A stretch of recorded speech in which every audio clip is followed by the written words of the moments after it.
not bad, man. 7-0. Wow, I tell you what, ladies and gentlemen, Vice Chancellor, thank you for the hospitality, and I understand State Senator Jessica King is here. Representative Hicks is here as well. Thank you folks for being here. Now, as you can tell, I'm a very old guy. I got elected to the Senate when I was 29 years old, and I've served with an awful lot of men, but there's not, and women. I've never served with anybody who's brighter, more decent, and straightforward, and more upstanding than Herb Kohl. Where's Herb Kohl? As my mother would say, that is the thing.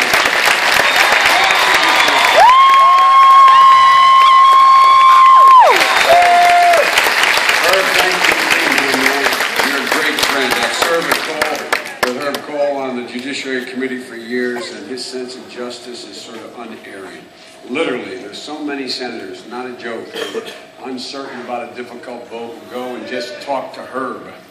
And I really mean it. I really mean it. Just talk to him. This is simple decency. But the thing you got to learn about Herb, too, he's smarter than you. You learn that early on. Before I begin, I want to make what we call a public service announcement. Early voting is available between now and November. Town in his early vote location. You can even register and vote at your early vote location at the same time. And if you live here in Oshkosh, you can vote right after we wrap up here. Volunteers are going to be available to drive you to the convention center to do it if you don't have a ride. The President's now had his third debate with Governor Romney, and I had my one debate with Congressman Ryan.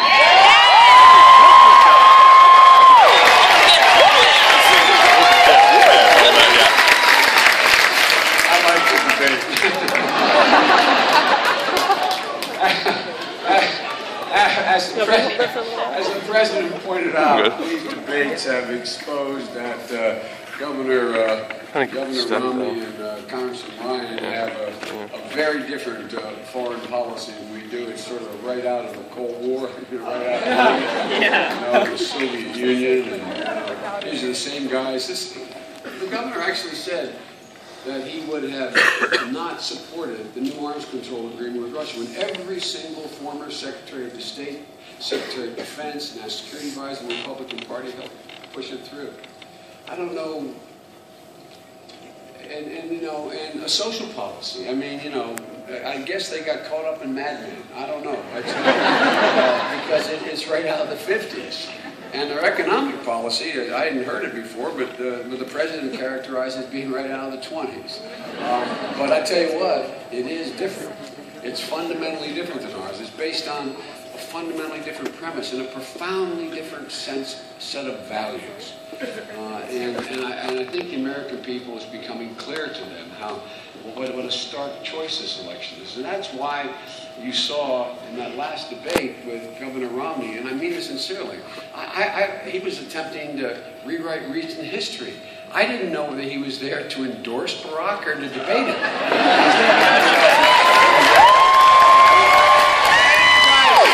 And you guys see that Jon Stewart show where he had the two of them. I mean, Governor Romney was finishing the president's sentences for him. But really and truly, it was pretty astounding. Pretty astounding. After saying ending the war in Iraq was a terrible mistake, I said, God, we're all for it. And now, ending the war in Afghanistan, we're right with us, man. So that's good. But my grandfather Finney used to say, Joey, beware of the converted. I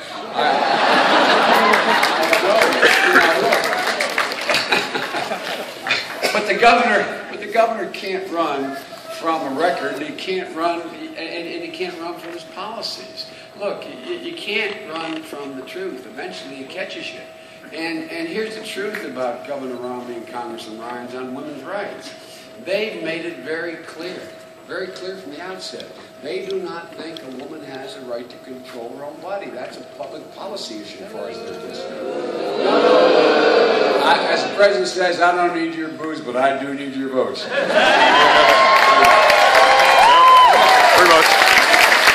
Look, but we're very serious. Let's take a few examples. On women's health issues, it's not just about the issue of whether women control their own body, it's whether she has access to health insurance in a fair and equitable way. Right now,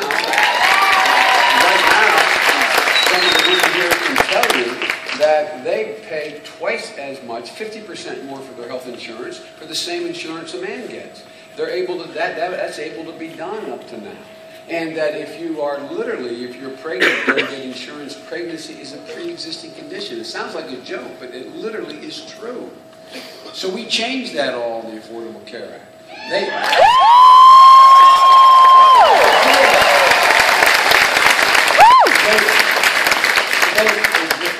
They want to repeal that. And look, folks, because time doesn't permit, I mean, I'm not even going to get a chance to talk to you about this, but I just want you to imagine, what do you think the Supreme Court will look like after 4 years of Governor Romney? Ladies and gentlemen, look, Governor Romney he was asked a direct question at the debate. He was asked a direct question. He said, do you believe women should get equal pay for equal work? And what did he do? He starts talking about binders. Yep. Binders. You know, he found out through those binders that there's a lot of qualified women out there. Eureka! Whoa! All he had to do was knock on the door of my house and meet my wife and daughter. I didn't have to go there.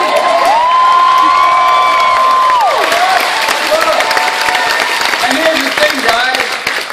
And this is funny, but it wasn't so serious. He never answered the question. He never answered the question. But that shouldn't surprise you. This is a guy whose chief political guy said, no, Romney did not support passage of the Lilly-Ledbetter Act. Congressman Ryan voted against passage of the Lilly-Ledbetter Act. Look, folks, there's something you should be absolutely clear about with us.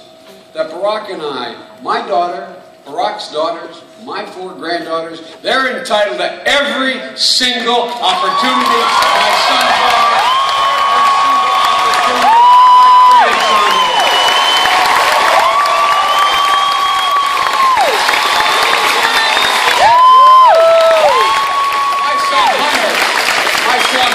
With me today, and he is the father of 3 of my 4 granddaughters. This isn't a negotiable issue with us. It's not just a position. It's not just their position on women they're running away from. Now, all of a sudden, now they're even abandoning the central agenda of the new Republican Party, the thing they've been running on. And to his credit, and I mean this sincerely, both of these guys are decent men. They're good fathers, they're good husbands, and they have just fundamentally different views. And Congressman Ryan has been a leader in the House. That's why he's picked, because his views on budget issues and his views on fiscal issues.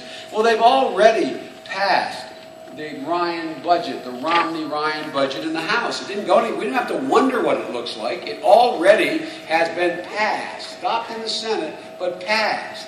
But all of a sudden, it's like it never existed. All of a sudden, Governor Romney no longer has a $5 trillion tax cut. The thing you heard all about. That must have come as a shock to his Republican colleagues he debated all this time. He doesn't have that. He says there is no such thing. He says, no, it's all content neutral. When you ask him, okay, how are you going to do that? He says, well, we're going to eliminate those tax exemptions for the very wealthy guys out there. And then when I asked Congressman Ryan, name me one, he couldn't name one. He said, the math is too complicated to explain in a short amount of time. Hey, man, I got a law degree. I can get it.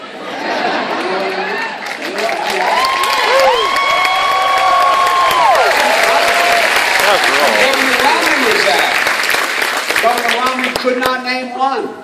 There's only one they did name they wouldn't eliminate. That's the one that allows Governor Romney to pay 14% on $20 million in income. So the president has a new name for this. Remember what it is? He calls it amnesia.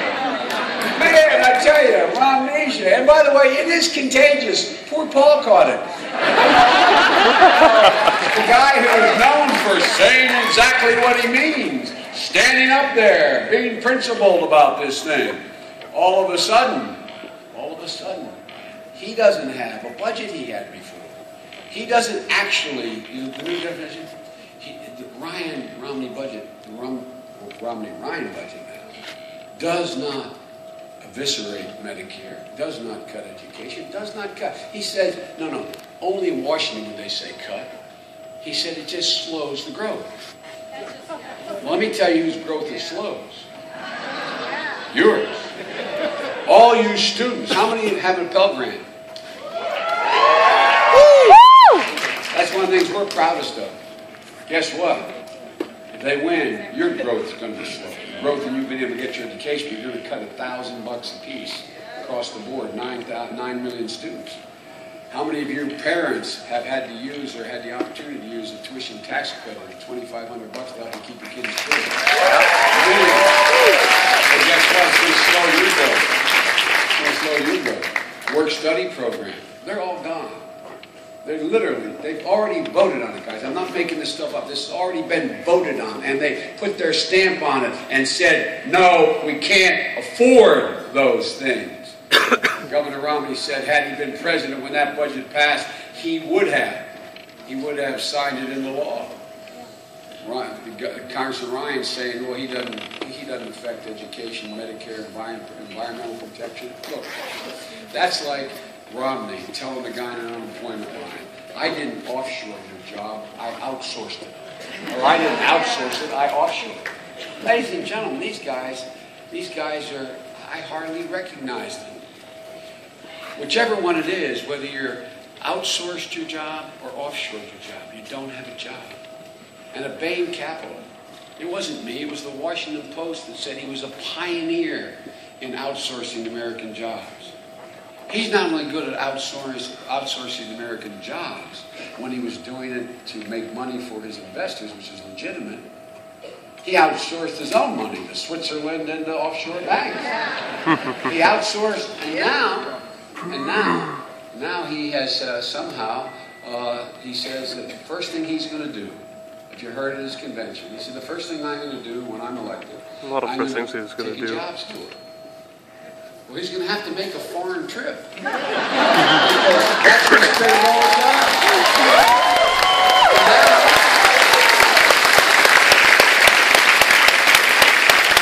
And now he's got a new idea for corporate taxes.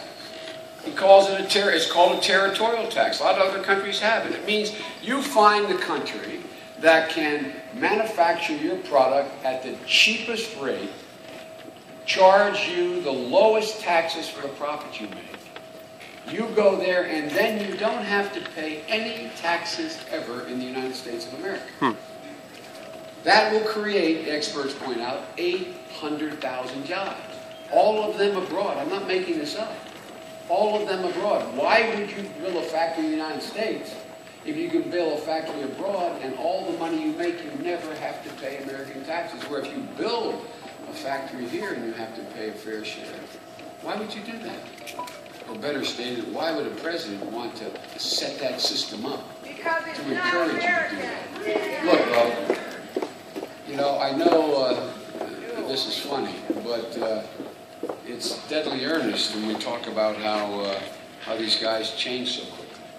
Because folks in Wisconsin, Michigan, Ohio, my home state of Delaware, who saw their jobs go overseas when Bain Capital was moving, lower wages, fewer environmental protections.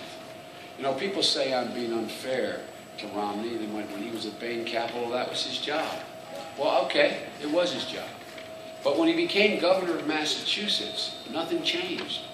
It was demonstrated it was not just his job, it's his philosophy. Now, I'm not making this up. As governor of Massachusetts, here's what he did. His administration signed a contract for $160,000 a month from the taxpayers of Massachusetts to take a call service that existed in the state capitol where people who had wondered whether or not they could get help with their Medicare or help with their unemployment or help with any of their benefits would pick up the phone and call to ask for information. He signed a contract to send all that service overseas. And so when you pick up the phone, you got a voice in another country answering the phone. The state legislature came along and vetoed what he did. And passed the law saying he couldn't do that. And he vetoed the law. So the irony of all ironies, the poor son of a gun, the woman, single mom, calling to see if she just lost her job because it's been offshore, calls and gets a voice from another country, could not help but think, you know, if I had that job, I wouldn't have to be making this call. No, not really. Ladies and gentlemen, Governor Romney's shown he's very, very good at sending jobs away from America. And Governor Romney is very, very bad at bringing jobs back to America. Yet, if you turn on your television, you see all these ads, you think, yeah, he's going to get tough on China. This is the guy who's running all those ads. Well, I've got one word for all of those claims. You may have learned it recently. Malarkey. That's the irony.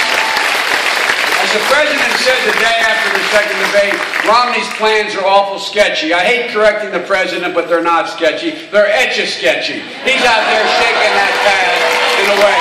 But you can't erase what you've already done. They voted to extend tax cuts to the very wealthy, giving a $500 trillion tax cut to 120,000 families. I want you to know what that means. You extend the tax cut, $500 billion goes to 120,000 families. They've already voted to make Medicare a voucher program, which will cost seniors tens of thousands of dollars out of pocket for the same benefits they get now. They've already voted to cut $800 billion, kicking 19 million people off of Medicaid. People who have no place to go. They've already voted to kick 200,000 kids off of early education, all in the service of these outrageous tax cuts. I come from a wealthy little state of Delaware. Let me tell you something.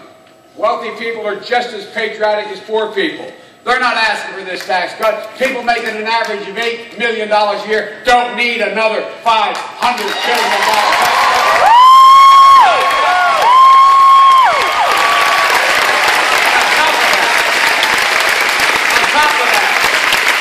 $5 trillion tax cut they're talking about. That will add a $250,000 a year tax cut to the top 1%. Ladies and gentlemen, every outside group that's looked at this policy, every one of them from the Tax Policy Council on, has pointed out the only way it can be done is raise taxes on the middle class. The Tax Policy Council says, literally, this is true, it will require any middle-class person with a child to pay $2,000 a year more. And why? Why?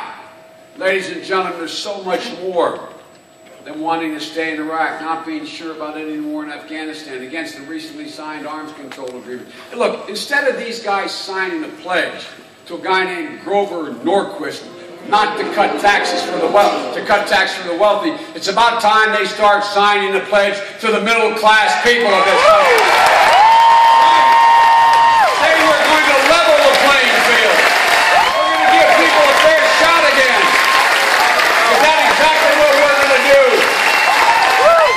See all the plan we've laid out. We believe for America to succeed, the middle class has to be rebuilt and grow. It's the only way working class people have a way up. And by the way, when the middle class does well, the wealthy do very well. Thank you.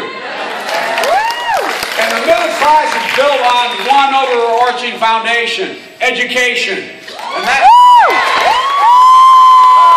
focus on education. For them, it's an afterthought. That's why we're going to maintain the tuition college tax credits, the Pell Grants, expand work-study programs, and that's why we're going to find 100,000 new math and science teachers to keep us being middle class is not just about a job.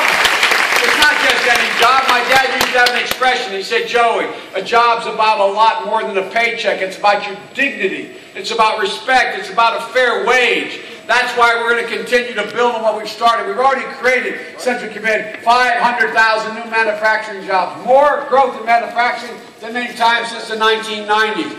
We're going to help business create another 2 million manufacturing jobs, double their exports, train 2 million workers for skills that already exist over the next 3 years, for jobs already exist over the next 3 years, by tying them up with our community colleges so people come out with a specific skill, whether it's at Dow Coconut or other places around the country where they're lacking skilled workforce. Ladies and gentlemen, businesses are anxious.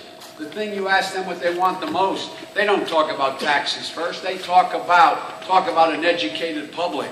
Ladies and gentlemen, we're going to change the tax code to reward companies that invest in America, not those that go overseas. On energy, we've already reduced imports to the lowest level in 20 years. We're going to cut it in half by 2020, and by using American-made energy, oil, clean coal, natural gas, and what these guys don't seem to understand, sustainable energy.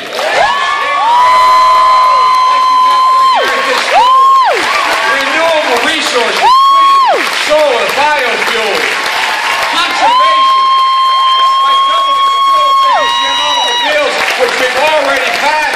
We will save $1.7 trillion at the pump and $12 billion in gas, billion oils of oil over the next 10 years. Ladies and gentlemen, we're also going to make sure the middle class deserves a fair and equitable tax system. That's why we cut taxes to $3,600 in the first 4 years for the middle class.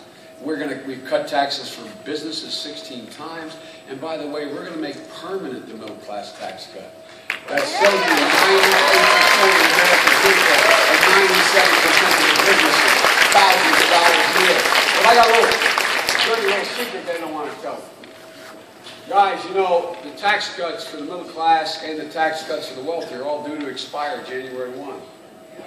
We've already, in the Senate, passed continuation of making permanent the middle class tax cut. But under the leadership of Congressman Ryan and the Budget Committee and nationally Governor Romney, these guys will not let that permanent tax cut go forward. They say we will not allow the middle class tax cut unless you continue the tax cut for those 120,000 families making $8 million a year to get another half. No, this is real. This is real. Fancy word in Washington, we want to sever the two separate votes. You may have heard me say in the debate to Congressman, just let us vote. Let the Congress vote, Democrats and Republicans. Let them vote on continuing the middle class tax cut for 98% of the American people, and let them vote on the tax cut for the 2%. They won't let it happen because they know overwhelmingly Democrats and Republicans will do what's right. This is what to call this is holding hostage the middle class like they've done. Ladies and gentlemen, with regard to the deficit that we inherited, I might point out, I love how they put that deficit part up there and they counted it, and how terrible it is, and how it's mortgaging our children. I noticed that Congressman Ryan voted when he was in the Congress to put 2 wars on a credit card and not pay a penny, while I was introducing legislation to pay for them. I noticed they put a prescription drug plan on, which I did not support because it wasn't paid for on a credit card without paying for.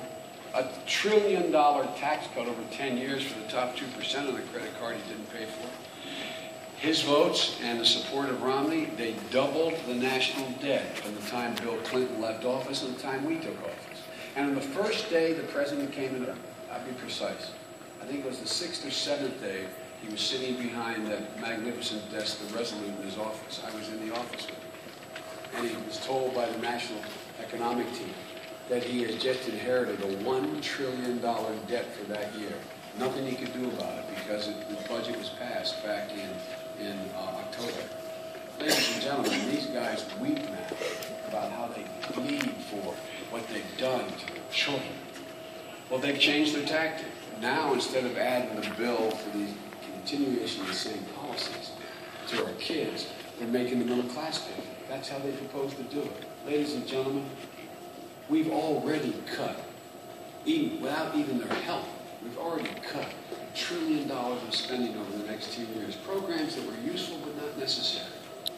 We've already laid out how we cut $4 trillion from the national debt over the next 4 years. If you notice what Governor Romney said when he was asked by the moderator of the debate, he said, Governor, if it would cut the national debt, would you support any program that would require any new revenue for the wealthy?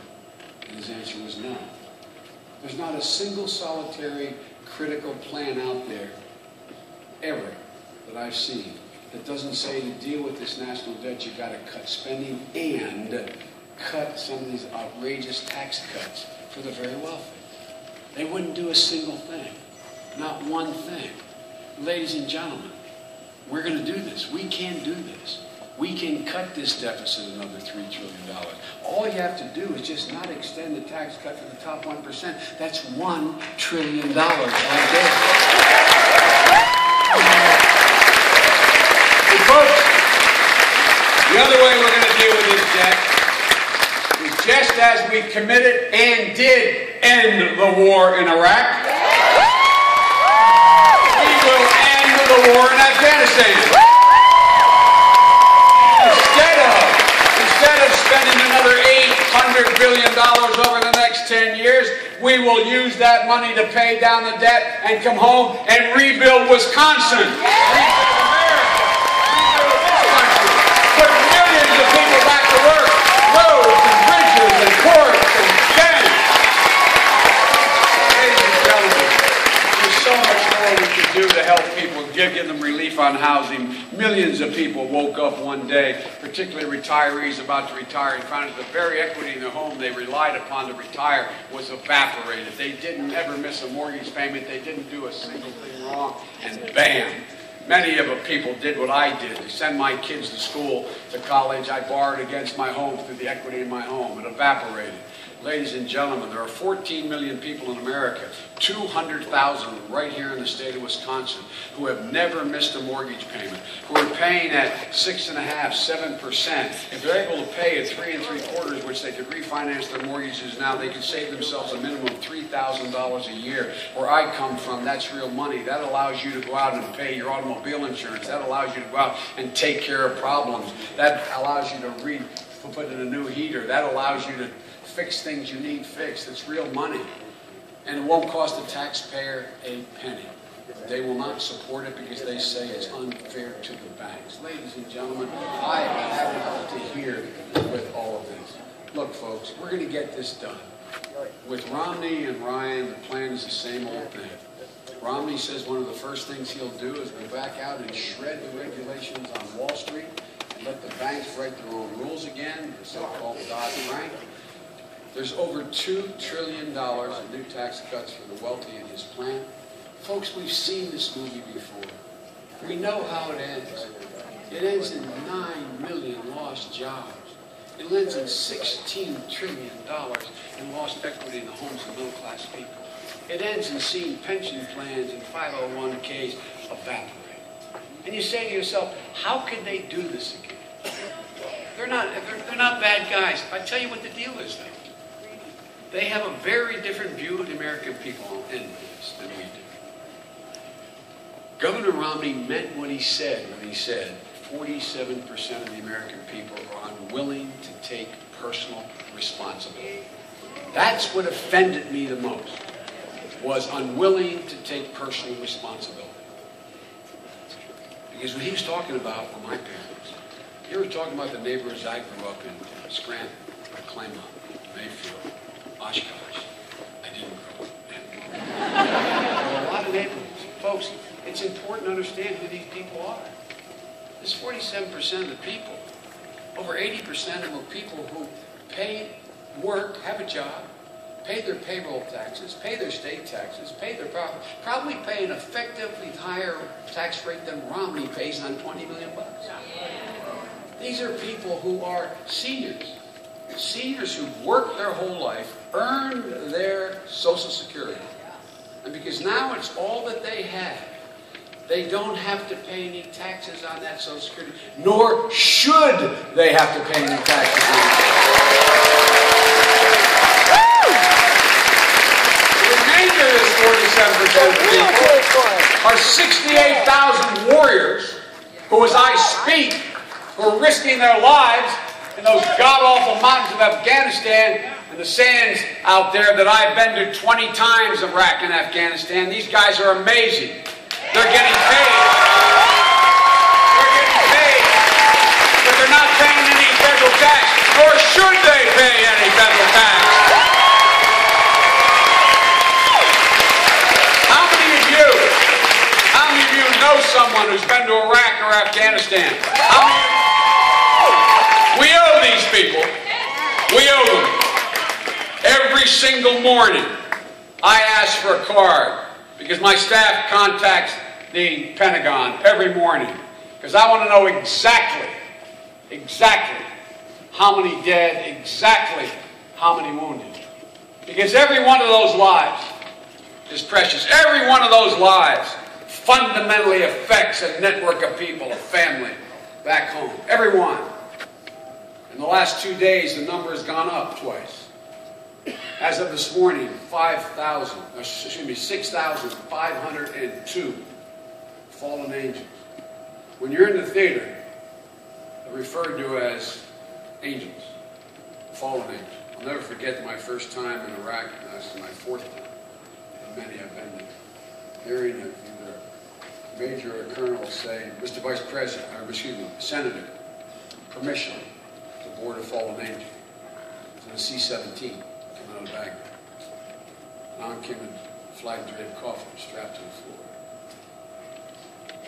And all of us could think of was a family waiting for that angel back home. Actually, in my home state of Delaware, where every single body goes, a big refuge. And turn that plane into a cathedral. Ladies and gentlemen, there have been 50,054 wounded. 17,000 of them with multiple wounds that will require significant medical health care the rest of their lives. Many of them multiple amputees. Folks, we owe these families such an overwhelming debt. We only have one truly sacred obligation in this country. We have a lot of obligations. And when I used to say this years ago, I'd get in trouble, but no one challenges it now. The only truly sacred obligation we have, the obligations to the children, the elderly, the poor, the disadvantaged, the only truly sacred one we have is to equip those who we send to war and care for those who come home from war. And ladies and gentlemen, they deserve so much. And the American people are so much better, are so much stronger, take so much more responsibility than these guys give me credit for. These women and men, over 2,800,000 since 9/11, they're the spine, they're the sinew, they're the bone of this country. They represent all our families. To hear 47% of the American people talked about, and I'm not saying they were talking about veterans. They don't even know the veterans are part of this. Well, I don't know they don't care. I just don't think they understand.